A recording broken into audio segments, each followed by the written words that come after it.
लोकसभा चुनाव 2024 से पहले यूपी की सियासत में इस बात को लेकर चर्चा तेज हो गई कि कांग्रेस के राष्ट्रीय अध्यक्ष मल्लिकार्जुन खड़गे इस बार यूपी की किसी सीट से चुनाव लड़ सकते हैं। और इस बीच कांग्रेस के नेता ने इटावा से उनको चुनाव लड़ाने की मांग उठा दी।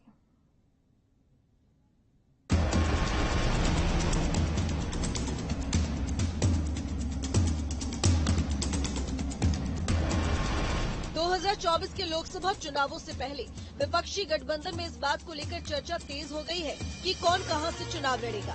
इन्हीं चर्चाओं के बीच यूपी कांग्रेस के नेताओं ने राष्ट्रीय अध्यक्ष मल्लिकार्जुन खड़गे के इटावा लोकसभा सीट से चुनाव लड़े, इसको लेकर बाकायदा कांग्रेस के इटावा जिला अध्यक्ष मलखान सिंह ने पार्टी को पत्र भी लिखा है। इस पत्र में उन्होंने लिखा है कि अगर राष्ट्रीय अध्यक्ष इटावा से चुनाव लड़ते हैं तो कांग्रेस का एक एक कार्यकर्ता उनके साथ खड़ा रहेगा और उन्हें जिताने का काम करेगा। कांग्रेस पार्टी का उदय इटावा से ही हुआ है, तो अगर यहाँ से कोई बड़ा नेता चुनाव लड़ता है तो एक बड़ा मैसेज जाएगा। मेरे पास अभी औपचारिक कोई जवाब नहीं आया है, लेकिन खबरें आ रही हैं कि राष्ट्रीय अध्यक्ष जी स्वयं यहाँ से चुनाव लड़ना चाह रहे हैं। अगर हमारे राष्ट्रीय अध्यक्ष चुनाव लड़ेंगे तो यहाँ पर मैं उनका स्वागत है, मैं स्वागत करूंगा और मेरा एक एक कार्यकर्ता जी जान से उस चुनाव को लड़ेगा और चुनाव को लड़ करके उन्हें संसद भवन में पहुंचाने का काम करेगा, उन्हें सांसद बनाने का काम करेगा।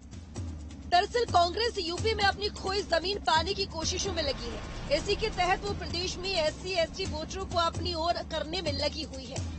कहा जा रहा है कि इससे कांग्रेस को तो फायदा होगा ही, बल्कि इंडिया गठबंधन को भी फायदा मिलेगा। खड़गे कांग्रेस का सबसे बड़ा दलित चेहरा भी है, इसलिए अगर वो यहाँ से चुनाव लड़ते हैं तो उम्मीद है कि पार्टी की पकड़ मजबूत होगी। लोकल के जो स्तर है वहाँ पर कांग्रेस के पास भी नेता है, समाजवादी पार्टी के पास भी नेता है, लेकिन जब हम एक राष्ट्रीय परिपक्व की जब हम बात करते हैं तो वहाँ पर निश्चित तौर पर एक बड़े राष्ट्रीय नेता के रूप में मल्लिकार्जुन खड़गे जी की पहचान है। वो पहचान किसी और अन्य व्यक्ति की नहीं हो सकती। अगर वो यहाँ से चुनाव लड़ने आते हैं, बहुत अच्छा संदेश जाएगा, चाहे समाजवादी पार्टी के रूप में हो, चाहे इंडिया गठबंधन के रूप में हो। और कांग्रेस तो निश्चित तौर पे इंडिया गठबंधन का खुद नेतृत्व कर रही है, इसलिए उसका बहुत बड़ा मैसेज पूरे देश में जाना। इटावा लोकसभा सीट का जातीय समीकरण को समझे तो यहाँ 4,20,000 ST/SC, 2 लाख ब्राह्मण, 1,70,000 यादव, 1,20,000 राजपूत, 1 लाख मुसलमान, 1 लाख वैश्य वोटर हैं। इटावा वो सीट है जहां लंबे समय से कांग्रेस का खाता भी नहीं खुला है और मौजूद समय में इस सीट पर बीजेपी का कब्जा है।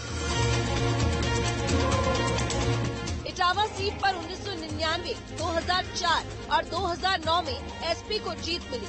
2014 और 2019 में बीजेपी को यहां से जीत मिली। कांग्रेस ने इस सीट पर आखिरी बार 1984 चुनाव में जीत दर्ज की थी। इटावा संसदीय सीट सुरक्षित सीट है, इसलिए कांग्रेस पार्टी का कोई वरिष्ठ नेता इटावा संसदीय सीट से 2024 के चुनाव में उतरेगा, जिसका फायदा कांग्रेस को मिल सकता है।